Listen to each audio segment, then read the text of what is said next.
Hey guys, this is your best fight friends. I'm Kelsey. That's Rachel. We just finished watching UFC Fight Island 7, which was Holloway versus Kattar. On ABC Sports. I'm Howard Cosell, Rachel. What did you think about Max Holloway's performance? Well, this is what I call a one-sided beatdown. Yeah, I mean... that's not a knock on Kattar at all. Like, he's a human being, worthy of respect, but sometimes just come into something and it's a one-sided beatdown. I have been on the losing side of one-sided beatdowns. What?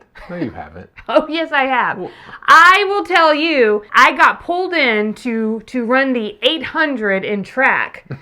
I'm the slowest person. The only reason I'm on track is because my basketball coach is also the track coach. In the life way. And made me. And no, like somebody scratched and he was like, "You go run it." And I was like, "What?" And it's 2 laps. You won that day. No. I almost got lapped in it was a 2-lap race. I almost got lapped in that.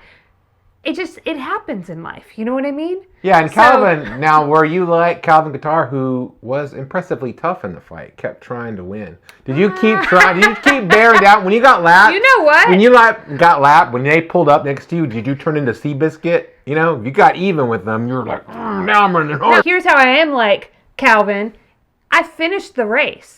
I did the whole thing, even though it seemed utterly ridiculous because everybody had been down there for quite a while. And then there I was, Calvin was like, coming up on that last little turn there, and my coach told me to kick it in. And I was like, there's nothing. There's no kicking it in. Well, I think everybody's been on the wrong side of a beatdown in their life in one way or another. Maybe not in a real fight, but in life, like Rachel says. I thought that Calvin Kattar made a good performance for himself. Other than he was completely outclassed. I did not expect him to be that outclassed. Max Holloway looked amazing. Truly, Rachel, truly appeared to be #blessed. Like, he really looked great. So fluid. Like this? #blessed. He looked so fluid, so quick. So he could react so well. Calvin Kattar was thought to be, and I thought he was as well, one of the best boxers in the division. He got astoundingly outboxed by Max Holloway. But he did show heart, even though there were times during the last 3 rounds where I was like, dude, I just need you to take a knee and just end it. Like, I was like, stop. I didn't want to see him return any more punches because it felt like too much, but the fight ended, and he showed, that was heart. Like, he finished the fight as best he could and didn't give up, and sometimes that's the way life is, life hits you hard, and... Reminds me of Theranos, and what's that lady's name? Okay. The other big fight on the card was our dude, Star Wars fan, Carlos Condit. Well, we're not sure that he's a Star Wars fan. No, we're going to say he is. We saw hand wraps, and I think I saw Star Wars. If you think about Carlos Condit, he looks like a model. He's really tough. He's really awesome. I'm kind of the same way, and I love Star Wars. So we can assume that he also loves Star Wars. I just want to say that I think I saw Star Wars hand wraps. I think I saw a Star Wars t-shirt, but I didn't want to rewind the broadcast and then get back to live. I didn't want to mess with that. So I did not verify. I didn't even Google it. I meant to Google. But anyway, that was a great fight. He defeated Matt Brown, and people expected that to be a really good fight. Veteran, all action fighters. I think they delivered, and I think that Condit, before his last fight, I talked to him before his last fight, he had lost a lot of fights in a row. He wasn't having a great time in the sport. Now he's on a 2-fight win streak. This was the last fight, I think, of his UFC contract, Rachel. I wonder if he's going to get another contract, or maybe he's going to go, somewhere else, like PFL or Bellator or something like that. Or is there something else that might happen? Also, do you like this? I don't know what you're doing. This is my thinking face. Okay. I'm trying to be like an emoji. Is there an emoji where people are like this? No. Now this feels really weird. It's like this. What about this? I like this one. You know what I mean? It's like this. Anyway, I thought Carlos Condit looked really sharp, really excellent. I just love watching this guy fight. Also, Carlos is the only UFC fighter I know with his own line of jeans. Just jeans. You know what I mean? What I liked about Condit, and I said this to you while the fight was happening, not only did he look in control when he was clearly in control, but when he was on the bottom of some takedowns, he still looked in control. Like he knew, like he just had this. His skill was very apparent to me in his fight.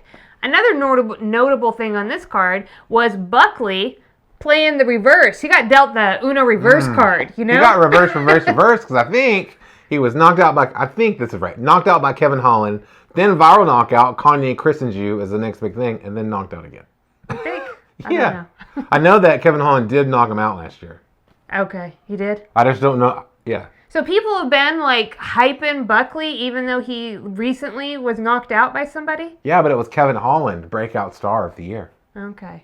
Well, anyway, that was quite the turnaround in that fight. So it was a really good card. I like this starting off. It was their first event of the 2021. Really good. We watched the prelims and the main event. They made a really big deal about it being broadcast, the main card on ABC. And I would say this was a good card to be broadcast on ABC. So I've been, I was thinking when it was over, and America never thought about boxing again. Because I was thinking about, because the other ESPN/ABC property they have is Top Rank. Mm-hmm. Now we had Teofimo Lopez versus Vasily Lomachenko. But I was thinking, what came to my mind watching this was like, they put this fight on ABC delivered. What were they going to put? What was Top Rank going to put on there? Tyson Fury versus Tom Schwartz. You know what I mean? Like they're not comparable fights. Yeah. This what the UFC does a good job most of the time where their matchups are competitive. So the very first fight on the prelims was competitive. Yeah, it's fun. If you're at a boxing event and you're there in person and you see the first fight, guess what? It's not going to be competitive. One guy's clearly there building up, learning, and the other guy is just being, what is that called? Led to the slaughter kind of thing? A lamb. Like, it's just there for that. So, yeah. I would just like to share my opinion on the main event. If we go back to Holloway, Kattar. Gosh, I want to say Kattar. I did too. Every time in my head, I'm like Kattar. Because Kattar? I've seen, the first time I saw it, it was written. Like, how many times do I have to hear them say Kattar on the broadcast and I still say Kattar?